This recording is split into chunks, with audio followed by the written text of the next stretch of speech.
Isipin mo ito, nasa grocery ka, nakapila, at ang hawak mong basket ay may lamang bigas, sardinas, at konting pag-asa para sa mga susunod na araw. Ngumingiti ka pa rin kahit ramdam mo na may kirot sa loob kasi ganito na ang realidad ng maraming Pilipino ngayon. Pero may isang tanong na hindi mo kayang takasan kahit anong gawin mo. Saan nga ba talaga napupunta ang pera mo? At mas mahalaga pa doon, mayroon ka bang naitatabing ipon para sa sarili mo? Kasi kung magiging totoo tayo sa isa't isa, ang ipon ng karamihan sa ating mga kababayan ngayon ay hindi lang maliit, kundi madalas halos wala na talagang natitira.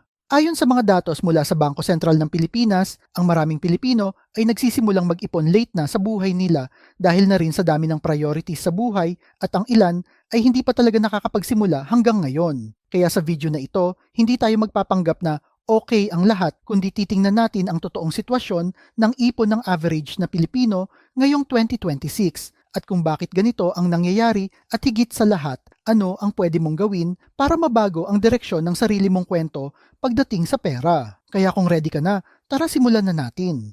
Una, ang totoong numbers. Harapin na muna natin ang katotohanan ng mga numbers directly. Ayon sa pinakabagong data, ang median na ipon dapat ng isang ordinaryong Pilipinong manggagawa ay nasa pagitan lamang ng 2 hanggang 3 buwan ng kanyang sahod. Ibig sabihin, kung bigla kang mawalan ng trabaho ngayon, meron ka lang 2 o 3 buwan para mabuhay kahit walang pumapasok na kita sa bank account mo. Meaning, hanggang doon lang ang buffer mo. At para sa mga minimum wage earners sa Metro Manila na kumikita ng humigit kumulang 610 hanggang 645 pesos bawat araw, halos imposible ang makapag-ipon ng kahit isang buwang sahod lang. Bakit? Dahil kapag ibinawas mo ang government deductions like tax, PhilHealth, SSS, pag-ibig, tapos susundan pa ng pagkain, pamasahe, renta at utilities, kaya halos wala nang natitirang pera para sa kanila. At ito ang realidad na kailangan nating tanggapin ng walang paligoy-ligoy. Hindi tayo nahihirapang mag-ipon dahil tamad tayo o kulang sa disiplina. Ang totoo, ang sistema mismo ang mahirap galawan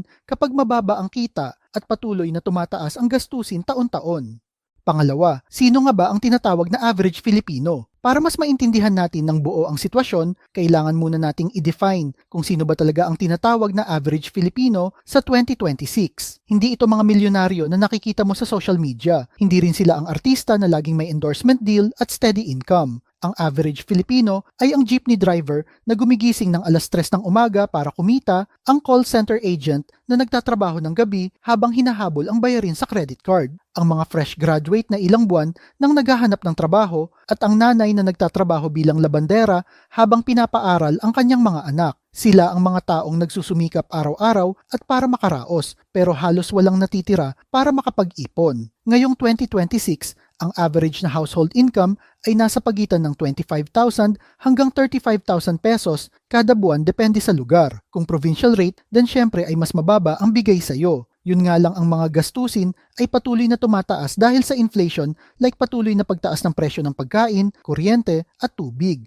Pangatlo, bakit hirap makaipon ng pera ang mga Pinoy? Ngayon, puntahan natin ang pinaka-critical na tanong. Bakit nga ba mahirap mag-ipon ang mga Pilipino? At hindi ko ito sasagutin sa simpleng paliwanag like kasi gastos ng gastos lang. Mas malalim pa ang dahilan kaysa doon. Una, ang inflation ay patuloy na kumakain ng purchasing power natin. Ang 300 pisong grocery budget last 2020 ay di na makakabili ng kasing daming pagkain ngayong 2026 at ito ay ramdam ng bawat pamilyang Pilipino. Pangalawa, ang kultura natin ng utang na loob ay may malaking epekto sa ating wallet. Kapag ikaw ay may pera, inaasahan ng mga kamag-anak na makikinabang din sila. Hindi ito masama kung may extra ka, pero kapag naging obligasyon ito na parang hindi mo matanggihan, nagiging hadlang ito sa iyong personal na financial growth. Pangatlo, marami sa atin ang lumaki ng walang sapat na financial education. Walang nagturo tungkol sa compound interest, emergency fund, o investments. Kaya ang konsepto natin ng pag-iipon ay madalas hanggang paglalagay lang ng pera sa alkansya at wala ng kasunod.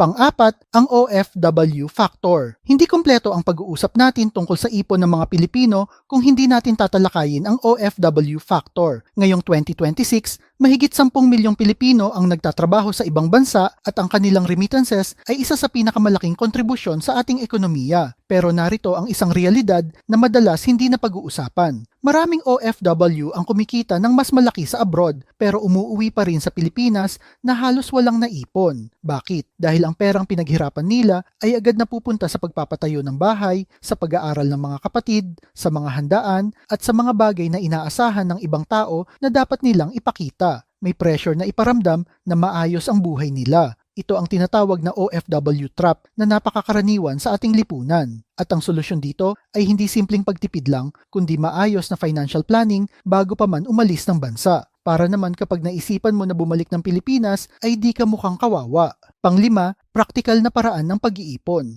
Ngayon naman, pag-usapan natin ang mga praktikal na paraan ng pag-iipon na talagang akma sa realidad ng buhay ng mga Pilipino. Sa dalawang paraan ka muna na ito ikaw mag-focus. Una, ang pinaka-basic pero pinaka-effective na strategy ay ang pay yourself first. Bago mo bayaran ang kahit anong bill o gamitin ang pera mo, mag-set aside ka muna ng kahit 10% ng iyong kita para sa ipon. Hindi yung kung ano lang ang matira ay yun lang din ang iipunin mo. Pangalawa, maghanap ng extra income. Mahirap mag-ipon ng pera kung wala talagang natitira para sa'yo. Kaya kung kapos talaga ang sweldo mo, ay dapat maghanap ka ng paraan para kumita ng extra. Pwede kang maghanap ng part-time job o kaya naman magsimula ng isang side hustle like mag-freelance ka online o magsimula ng blog para sa affiliate marketing. Tapos yung kikitain mo sa mga ito ay yun ang iipunin mo. Ang importante dito ay matinding disiplina na di mo magalaw ang perang iniipon mo. Pwede mo itong ilagay muna sa isang passbook savings account para talagang sigurado ka na di mo magagalaw ang pera mo.